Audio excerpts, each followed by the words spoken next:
pérdidas. Hablábamos de potencias porque era potencia interna, potencia de accionamiento, y hablábamos de pérdidas. Esta pérdida nosotros la conocemos porque calculamos altura de Euler con rodetes infinitos y altura de Euler útil. Es básicamente lo que veíamos, eran 11 apartados que nos pedían. Nada más quiero hacer énfasis en que aquí en este caso están idealizando y suponiendo que la brida o la tubería de conexión de entrada y de salida están en la misma línea de acción. No siempre es así, y eso implica ciertas consideraciones en el cálculo. También están suponiendo que la velocidad que ocurre a la entrada y a la salida es la misma cuando es meridional. También es algo que no siempre ocurre. Si no lo indica el ejercicio que estoy desarrollando o el análisis de la bomba que tú estés desarrollando, pues tú lo tienes que calcular, aunque quede uno en función de otro. Lo comento por el siguiente ejercicio que vamos a ver. En este caso, como lo indica, pues hicimos las igualaciones correspondientes. Velocidad unitaria de entrada y salida son iguales. Suponemos que el caudal es constante. Todo eso que estamos haciendo es por lo que nos dice la imagen y los datos. Y el último cálculo que hicimos, nomás recordando, según yo lo terminamos, era el cálculo de la potencia de salida de la bomba. Eso es lo que hicimos de los 10 ítems que nos pedía ahí, bueno, 11 ítems que nos pedía ahí. ¿Alguna duda hasta ahí? Bueno, siguiente ejercicio, ya llegaremos a los software, ya llegaremos, paciencia. Pues bueno, son dos ejercicios. El primero pienso que lo vemos sin problema, el segundo hasta donde lleguemos, porque es bastante extenso. Entonces, ¿qué cambia aquí de este ejercicio? Es el 4. Bueno, tenemos otra bomba centrífuga del mismo tipo, me refiero radial, y también con una velocidad de giro del motor de 1500 RPM, y las siguientes características. Creo que ya vemos esto y lo identificamos perfectamente. ¿Este qué es? Diámetro del rodete a la salida o exterior. ¿Este de aquí qué es? Espesor del rodete. Aquí es donde empiezan las dudas, por eso lo pregunto si lo identificamos, ¿verdad? Porque si no, pues vamos a tener más problemas a la hora del modelado, de la simulación.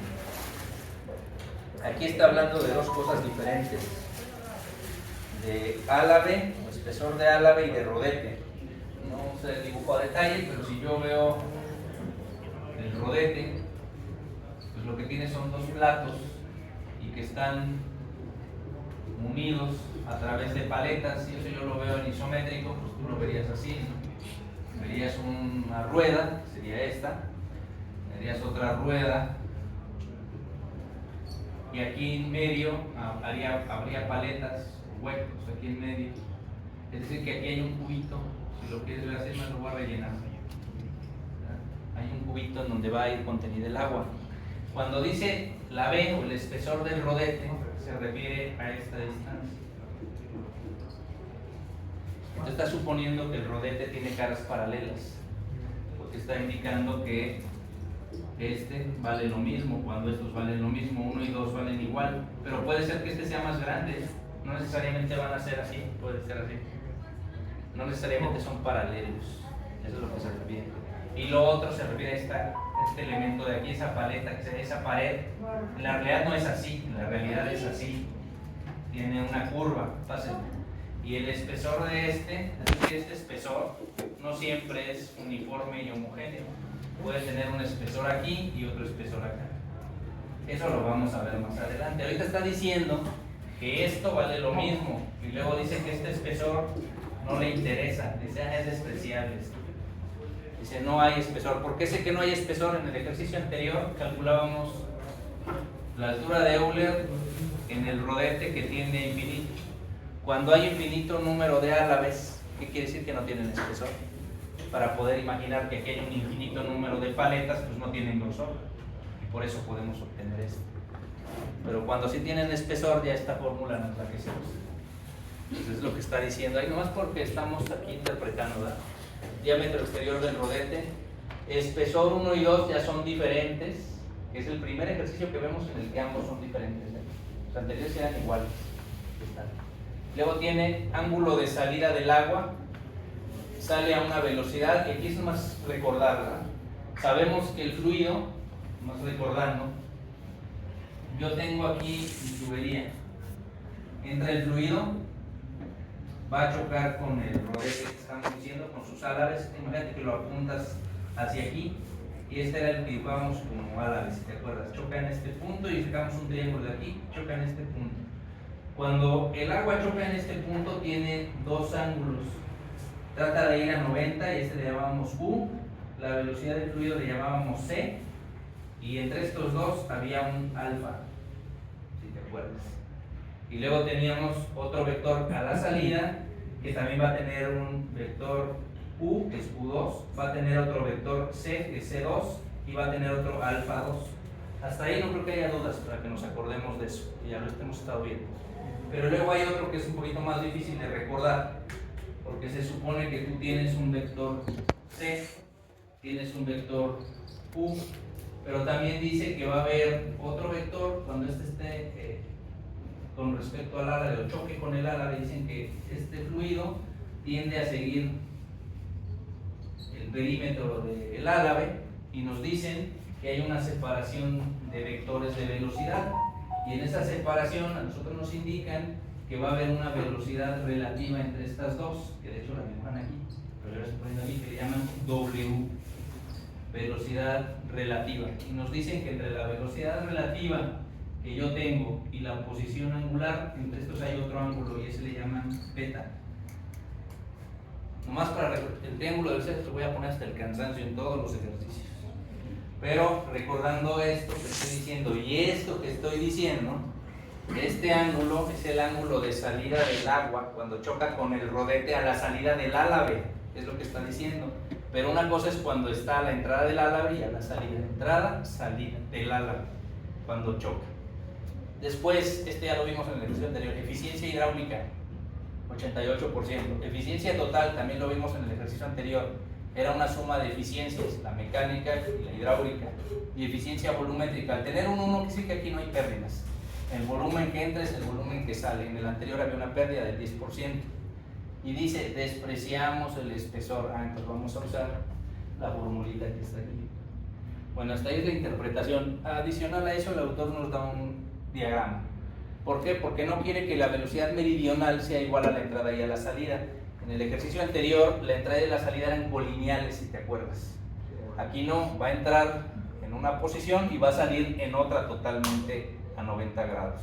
Quiere decir que no puedo hacer esa igualación. Velocidad meridional de entrada y velocidad de salida no pueden valer lo mismo. Esas son las premisas. Y ahora sí, interpreto todo eso para poder calcular 6 cosas. El caudal del fluido, la altura que ya dije del rodete, tendiendo a infinito porque los álaves son despreciables o no tienen espesor, potencia en el rodete o la potencia que genera este sistemita, lo cual no quiere decir que es la potencia de la bomba, es la potencia que genera. Si pudiera yo quitar de ahí el rodete y al utilizar esa potencia sería el 100%, pero como hay una potencia hidráulica del 88%, decía ahí, es quiere decir que hay pérdida de lo que uso, o sea, el 100% no se va a usar. Eso es lo que dice ahí. Altura útil o de trabajo, altura que se va a perder en la bomba porque no es eficiente al 100%, este HR es altura de pérdida, normalmente es por fricción, y la potencia a la que trabaja, que aquí le llaman accionamiento. Y lo único nuevo para nosotros es este concepto que vamos a ver en este ejercicio, que en realidad así operan las bombas, tienen pérdidas, y en el anterior no calculábamos eso. Los datos ya los conocemos: diámetro de rodete interior, diámetro exterior de rodete, lo que son los espesores del rodete, inicial y final, el ángulo de salida del agua, inicial y final, y la velocidad a la que va a girar el eje por el motor eléctrico, 1500 RPM. Y las eficiencias: eficiencia hidráulica 88% y eficiencia volumétrica, que tendría el 100%, me faltó la total, 82%, y la volumétrica 100%. Y esos son todos los datos, no tengo nada más, ya procedería al cálculo. El cálculo realmente es sencillo porque se parece mucho a lo que hemos ido haciendo. Pues vamos a ir paso a paso. Primero, recordar el triángulo de velocidades, que a estas alturas ya más o menos nos vamos familiarizando, y ya sabemos que es velocidad del fluido absoluto, velocidad unitaria cuando choca a 90 grados, sabemos que este tiende a ir a esta distancia o rotar a esa dirección. Aquí habría 90 grados, coseno de 90 a 0, y hasta eso ya lo repetimos, ¿no? Velocidad relativa entre uno y otro, y a la salida ocurre algo similar, y tengo dos ángulos, entre la velocidad absoluta y la unitaria, alfa, entre la relativa y la unitaria, beta, Eso es lo que dice ahí, ya lo hemos visto. ¿Qué nos faltaría? Pues establecer que esta velocidad, que es la relativa, la absoluta, se parece a un concepto que vimos nosotros cuando descompusimos el triángulo de velocidades, que es la velocidad meridional. Entonces decimos que la velocidad absoluta es igual a la meridional. ¿Por qué? Porque va en su misma dirección, en vertical. Si nos acordamos, este se descompone, más adelante lo vuelvo a poner, y eso es lo que está indicando ahí. Sabemos que el ángulo de entrada es 90, porque es una bomba centrífuga o radial. Sabemos, en este caso en particular, los dos beta, de hecho aquí me faltó, nomás puse beta 2, beta 1 es 10, no lo indiqué aquí, pero es un dato que conocemos. Ahí está. Eso es lo que debería de aparecer ahí. Descomponemos la velocidad relativa, obviamente que yo tendría su componente meridional a la salida, ¿sí? Para uno y para otro, es decir, estos dos. Uno le llamamos relativa con dirección 2 y a otra le llamamos meridional de salida. Son iguales en magnitud, dirección y sentido. Y tenemos dos unitarias. La relativa en dirección unitaria y, me faltó ahí, la velocidad en dirección unitaria 2 del valor que teníamos absoluto, ¿no? O sea, descomponemos este, ya lo hemos hecho en los anteriores, en dos. Es el mismo triángulo el que vamos a usar. Y a partir de ahí ya podemos hacer los cálculos. Primero decía caudal. No puedo empezar con caudal, siempre empiezo con velocidad. Velocidad lineal unitaria, pi por diámetro al cuadrado por la velocidad entre 60. Este diámetro es el diámetro de rodete en metros. Mira. La velocidad del motor me lo deben de dar en RPM, convierto a RPS con el 60. Es el primer paso. Segundo paso, utilizar el triángulo que se genera, que estamos hablando de este triangulito. Yo conozco este valor de 10 grados, el tangente es opuesto adyacente, C1 entre 1, velocidad absoluta entre unitaria, o a lo que es igual C1, la velocidad meridional de entrada. Entonces simplemente sustituyo, en vez de poner C1 pongo a lo que es igual y el unitario. Este ya lo puedo yo utilizar. Y recordando que ese triangulito es del que estamos hablando, simplemente lo analizo. Y es muy sencillo. Yo tengo el ángulo y tengo el valor de la velocidad meridional. ¿Qué voy a conocer? Pues la velocidad de entrada, que es un dato que yo ya puedo utilizar aquí, ¿no? Ya lo conozco. Entonces yo ya podría obtener este, ¿no? Nomás paso este para acá multiplicando, ahí lo indiqué, y hago el producto. Ya ustedes checan si por ahí se me pasó algún dato, me refiero en el redondeo, pero aproximadamente nos da 2 metros segundo velocidad lineal. Y ya tenemos la velocidad meridional que aparece ahí. No la pide, pero es el primer paso para obtener el caudal, porque igual que en el ejercicio anterior, la fórmula de caudal ya la conocemos. Pi por diámetro 1 o diámetro 2, depende si es entrada o salida, por la velocidad meridional de entrada o salida, por el espesor tanto de entrada o de salida. Esa formulita ya la habíamos usado.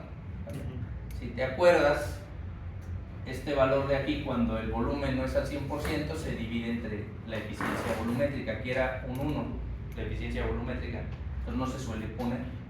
Esa formulita ya la conocemos. ¿Qué datos tengo? Pues veo los datos de entrada y luego si puedo abordar con uno o con otro. Si tú observas, los subíndices que conocemos son a la salida, entonces voy a utilizar esta ecuación.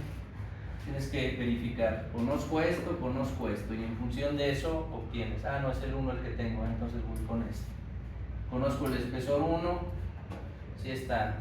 Conozco el diámetro 1, sí está. Entonces todos estos en metros y me voy con este. Conozco estos, es como tú lo haces. Ahí conozco todos los de entrada, elijo cuáles, lo convierto todo a metros, sustituyo, ¿no? Entonces ya puedo obtener el caudal. Ya no puse aquí, mirad, este que aquí son metros sobre segundo. Hago el producto, pásenle, y obtendría el caudal, metro cúbico sobre segundo. Lo puedes dejar así, de hecho así es como lo ocupas en el ejercicio, pero suele ser un valor que no estamos muy acostumbrados en mecánica de fluidos, y lo tratas de pasar a una unidad que te dé imagen visual de si es mucho o es poco, ¿no? Aunque ese es el primer resultado, y así lo uso en los demás índices, yo de todos modos lo expreso en litros segundo para imaginármelo un poco mejor. 34 litros cada segundo es lo que se está moviendo ahí de fluido, aunque esta es la unidad que vamos a usar. Ese sería el primer ejercicio. Hasta ahí pues no hay nada nuevo más que estos por fin no son iguales en ese primer paso.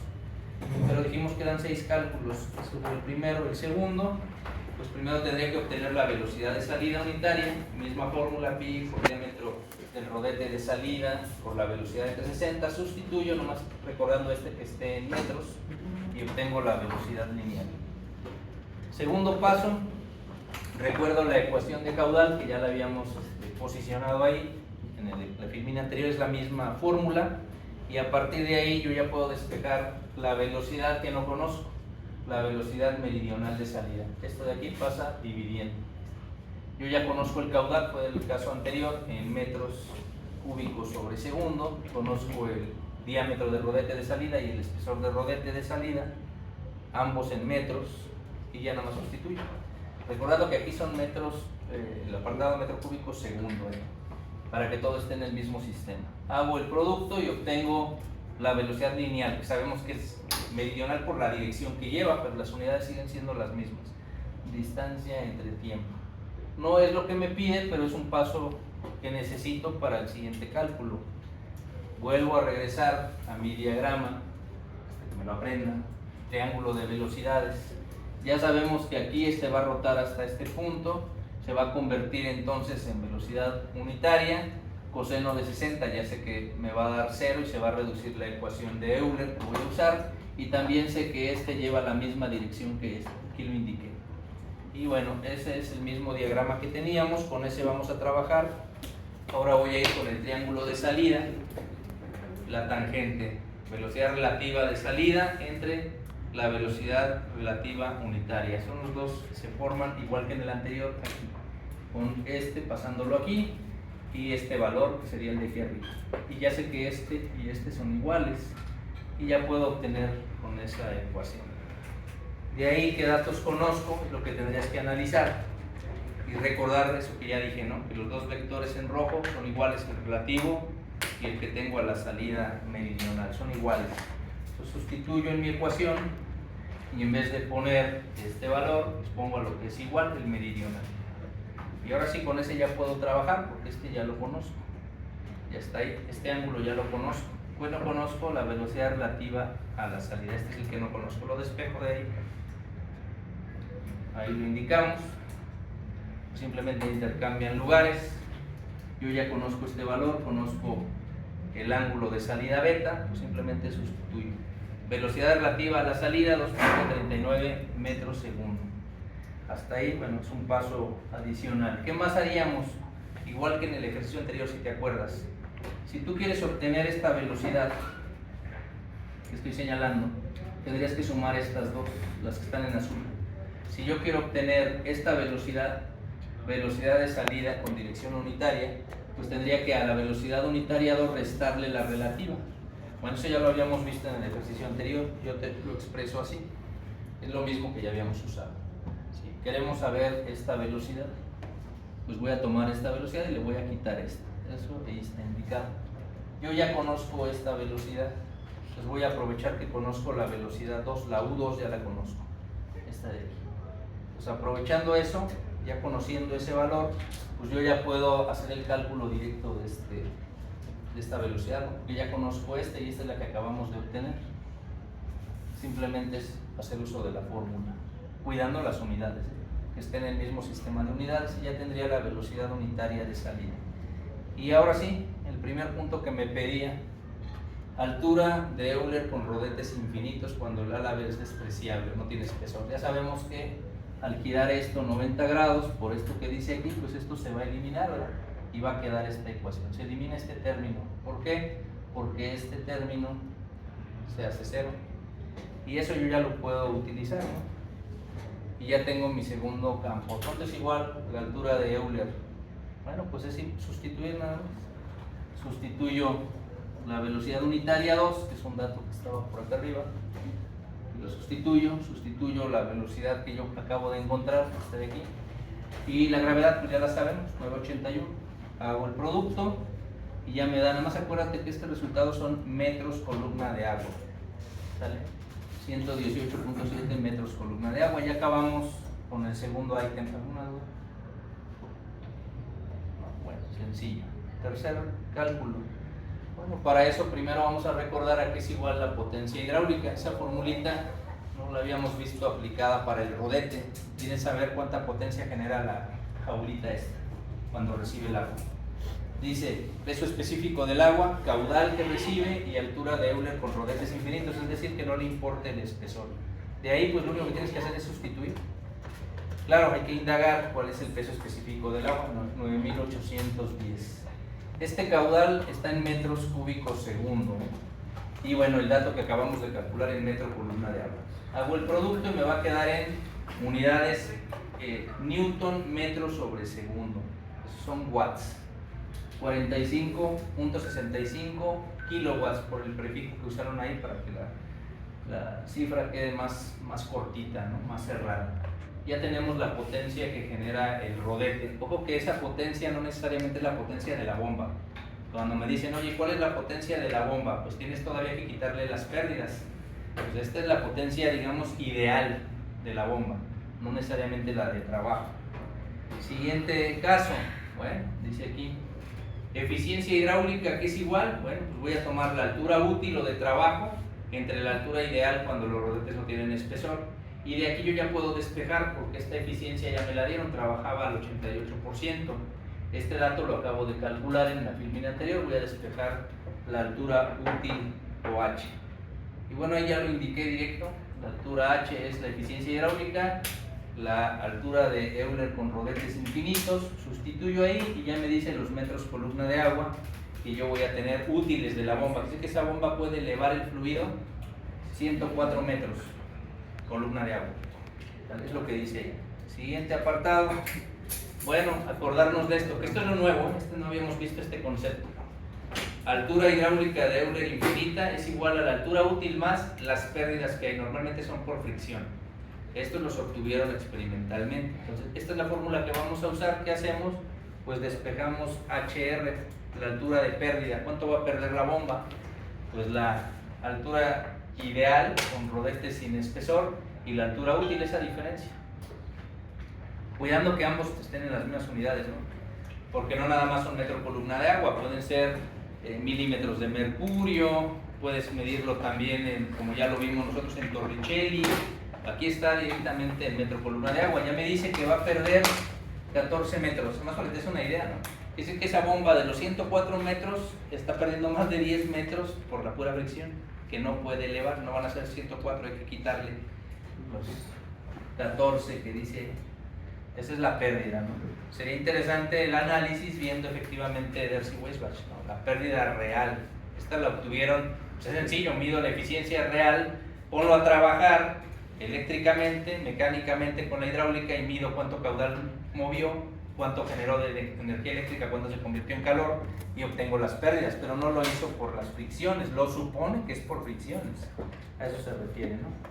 Y el último paso, la potencia de trabajo o de accionamiento, peso específico, caudal, altura útil y eficiencia total. Ojo que este ya no lo dieron, pero tendríamos que saber la eficiencia mecánica para nosotros poder inferir. Sustituyo los datos. Para el agua, 9810 kilogramos que tengo en el sistema por metro cúbico, 0.039 metro cúbico segundo, 104 metro columna de agua y la eficiencia 82% en decimales, ¿no? Como se expresa siempre en la fórmula. Hago el cálculo y quiere decir que esa bomba, cuando está trabajando para operar de manera correcta, necesita 49 kilowatts. Ojo, cuando opera, quiere decir que al arranque a lo mejor requiere más. Pero cuando está operando, con esto es suficiente para que pueda mover el fluido que establecimos, el caudal, para mover 0.039 o los 30 y tantos litros que dijimos al inicio cada segundo. Entonces, fíjense, es muy sencillo, pero ya vimos este concepto nuevo y ya vimos que varió la geometría que platicábamos al inicio aquí. ¿Alguna duda? ¿No? No, siempre se ve bien fácil.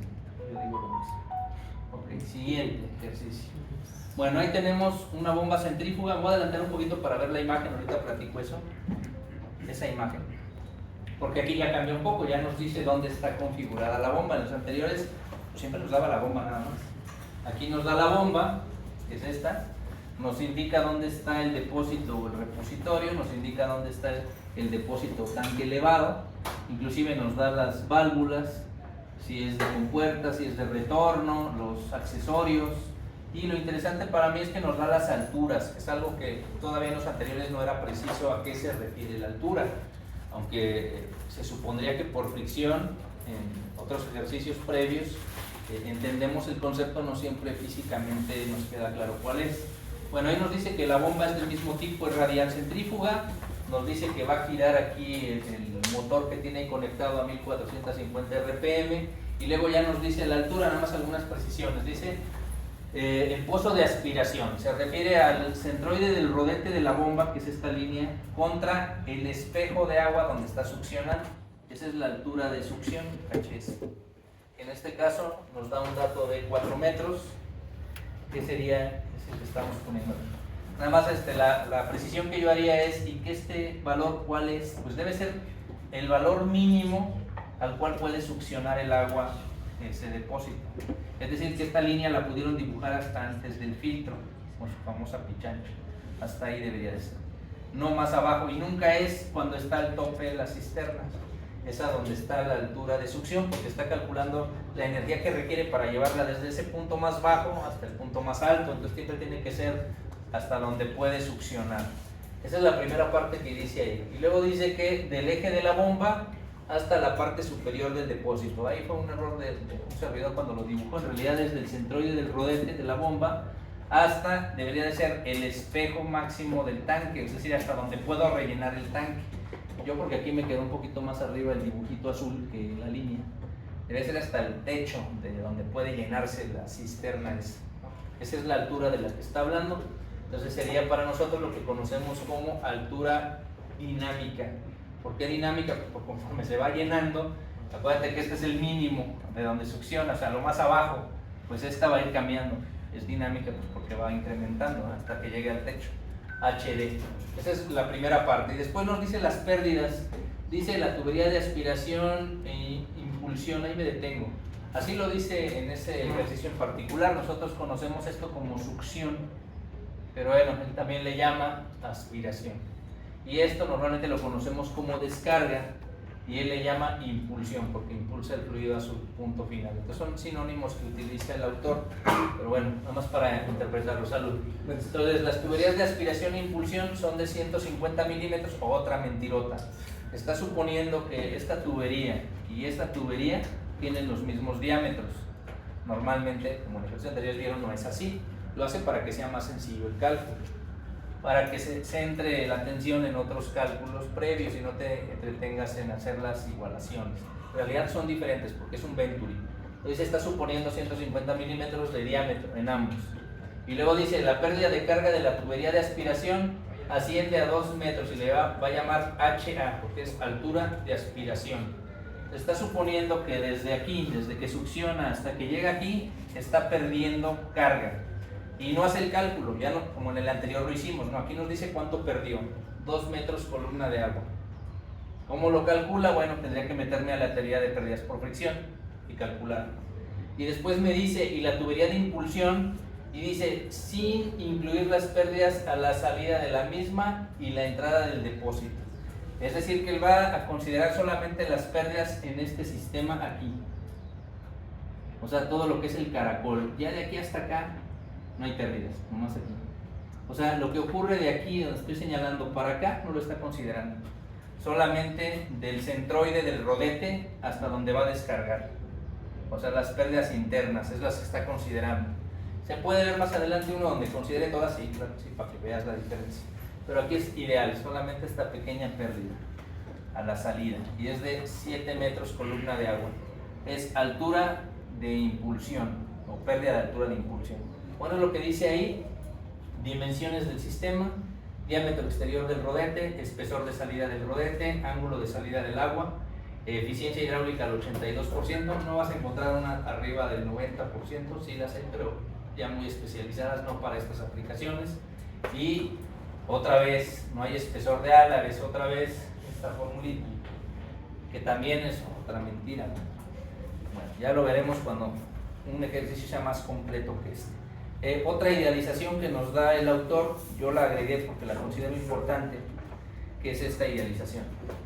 En la realidad el agua pasa por este rodete, agarra turbulencia, genera turbulencia, vuelve a salir, se vuelve laminar, hasta aquí es laminar, llega aquí y ahí viene otra idealización, que lo dicen los diferentes autores. Cuando está mi tubería así y yo tengo aquí mi depósito, el fluido viene así y de aquí se convierte automáticamente en divergente, o sea, tiene remolinos.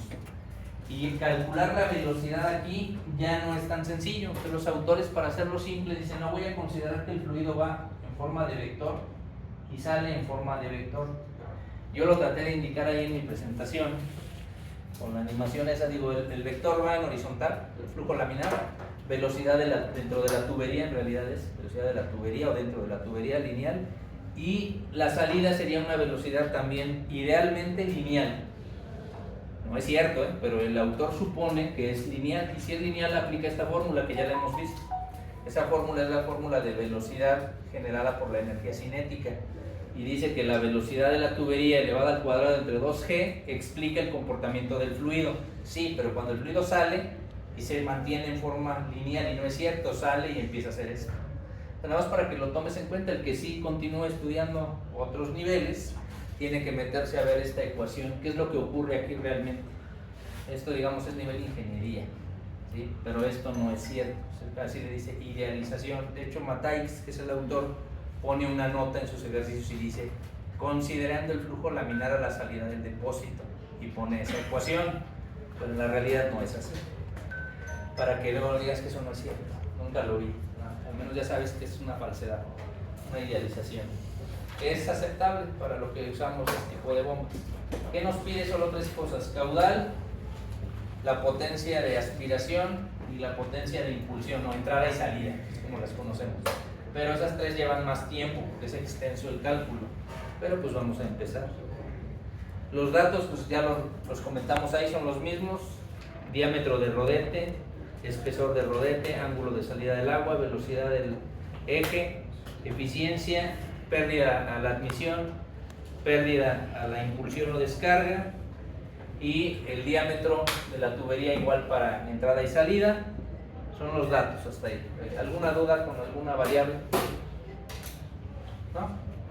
Entonces sí procederíamos al primer análisis. ¿Cómo se calcula? Nuevamente, triángulo de velocidades. Hasta que me lo aprenda. Yo estoy seguro que ya te pregunto todos estos y te lo sabes.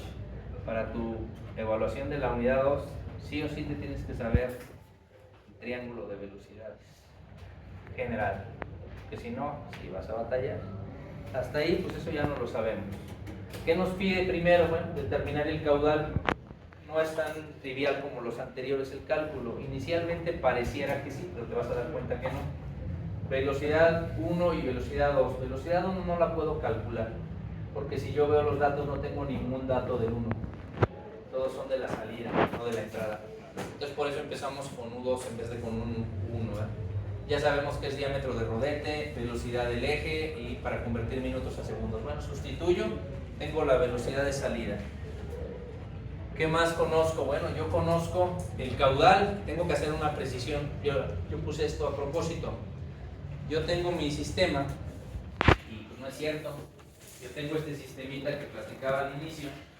Tengo una bomba que tiene una tubería, esta es la tubería a la entrada, va a recibir aquí el flujo, aquí tiene el caracol y aquí tiene la salida. Pues no es cierto que esta cantidad de caudal que va ahí es la misma cantidad de caudal que recibe el rodete que estoy señalando ahí. No es lo mismo, porque aquí es igual el caudal en su definición. ¿Te acuerdas la fórmula? ¿Qué es igual el caudal? Que ya en memoria, pues ya más o menos nos sabemos a qué es igual. Velocidad por área. Velocidad por área, así es. El área de la sección transversal de esta tubería a la entrada es igual que el área del rodete. No, no son iguales. El rodete es más grande, está en el caracol. Ya desde ahí es más grande. Entonces, ¿por qué puedo decir que el caudal que entra aquí es igual al caudal que sale? Porque no es la única fórmula que conocemos. Yo puedo tener diferentes áreas, pero puedo jugar con la velocidad. Puedo hacer más pequeña la velocidad de uno y más grande la velocidad de otro y igualarlas.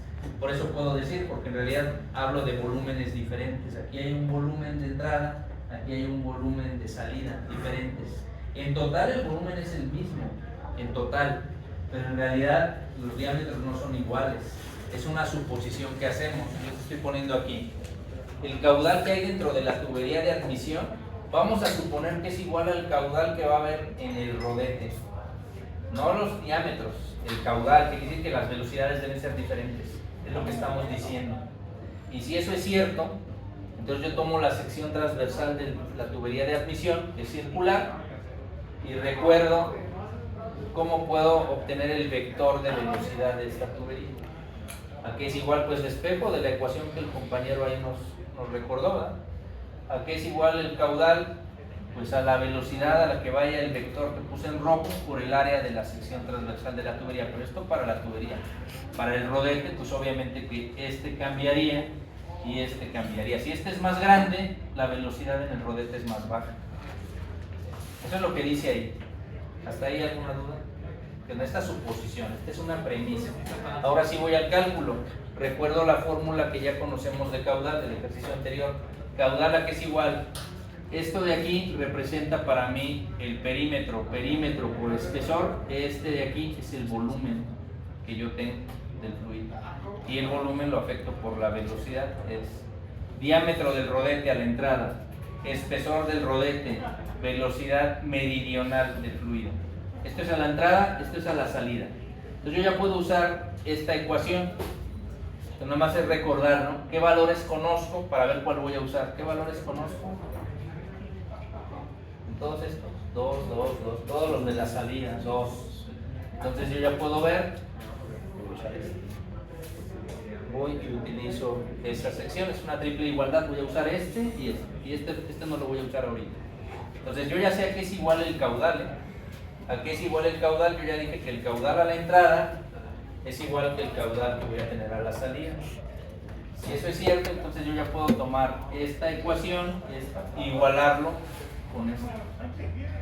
Entonces es lo que hacemos, igualamos esa ecuación y ya podemos directamente sustituir. Dice, velocidad, el caudal es igual a la velocidad de la tubería. Ya que no le quise poner U igual, pues no yo. Aquí está la velocidad de la tubería. El área de un círculo, pi por diámetro al cuadrado entre 4. Ya no lo quise poner ahí, pero sabemos que este es el área. Y después de eso, ¿a qué también es igual a todo esto? El caudal, ¿no? Pues ahí está. Nada más que aquí es diámetro 2, espesor 2 y la velocidad meridional que no conozco. Esa es la ecuación que vamos a usar. Claro, hay que reducir términos. Es obvio que si esta es la de la entrada, perdón, de la de salida, esta es la de la entrada. Me refiero al valor nominal de los diámetros del rodete. Puedo hacer este producto y me va a quedar un término independiente y un término dependiente de la velocidad meridional. Y eso es lo que podemos ver ahí. Y ya dejamos expresado uno en función de otro. Puede ser velocidad de la tubería lineal en función de la velocidad meridional, o sea, una horizontal y vertical, o al revés. ¿Por qué dejamos la meridional? Porque es la que ocupo más adelante, pero va a quedar expresado en función de. Y aquí sí importa ya la precisión que estemos usando, o sea, lo que estés aquí redondeando para el cálculo. Y ese es el primer paso que tenemos. ¿Dudas hasta ahí? ¿No? Sencillo. Ya tenemos la velocidad meridional. ¿Qué seguiría? Nuevamente, triángulo de velocidades. Ya lo conocemos. Y de ahí ya sabemos nosotros que este vector es igual que este vector. Ahí está. Y ya sabemos que para obtener este vector, a este vector de aquí le vamos a quitar este. Ahí está. Hasta ahí vamos igual que el anterior.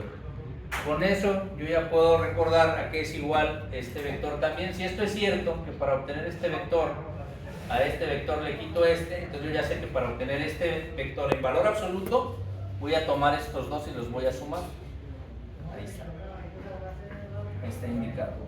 Y ahora sí yo ya puedo proceder otra vez a mi triángulo. Triángulo de velocidades a la salida. Este vector se mueve aquí, este vector se mueve aquí, aquí hay un triángulo. El valor de tangente es opuesto, adyacente. Bueno, eso ya lo hemos hecho antes, ahí está. En vez de poner este vector, que es W2, en su componente de salida, voy a tomar este, que es lo mismo, ¿no? Aquí está. Pues esa es la ecuación, esto ya lo hemos hecho en los anteriores, pues es la que vamos a usar. ¿Qué procedería ahí? Bueno, pues simplemente despejar el dato que nosotros no conocemos la velocidad relativa, este pasa para acá, este pasa para acá. Ahí queda expresada mi ecuación. Y ya desde ahí empezamos a ver, ¿verdad?, qué es lo que ocurre. Esta ecuación todavía yo no puedo resolverla. Necesito recordar a cuánto es igual este vector, que es este U2 menos este vector, ahí está. Y ese pues simplemente lo sustituyo, lo calculo. Yo ya conozco este valor y este ya también lo podemos inferir, lo voy a sustituir ahí. Ahí lo puse como sustitución. Es decir, este ya sabemos a qué es igual, ¿no? A este. Ahí está. Este U2 es este de aquí es todo esto. Y yo ya sé también a qué es igual C2M, entonces esto lo voy a poner aquí. Y ahí está. ¿Y qué me falta? Pues hacer los productos, ¿verdad? Hago el producto de esto y voy a tener un término independiente y un término dependiente. Y me va a quedar expresado de esa manera. Ya casi terminamos. Velocidad unitaria a la salida es este término independiente y este término dependiente de la velocidad de la tubería. Y ya puedo hacer el último apartado. Altura de Euler hidráulica. Ya sabemos que esta parte se va a hacer 0. Yo ya puedo sustituir esto. Y lo voy a indicar ahí. Simplemente se hace 0, sustituyo y obtengo mi resultado. Claro, el resultado es en función de otra variable, porque sigo sin conocer la velocidad de la tubería. Entonces simplemente sustituí, yo ya sé que es igual la velocidad unitaria de salida y esta velocidad unitaria de salida que yo tengo con dirección 2, pues es todo lo que decía aquí. Término a término, reduzco y queda expresado en función de este, pero ya tengo lo que me pide, altura de Euler infinita cuando los rodetes no tienen espesor, pues es esto. Me falta todavía obtener este punto, pero al menos ya sé esa parte y hasta ahí vamos a alcanzar a dejar. Entonces ya te vas dando cuenta que se puede ir complicando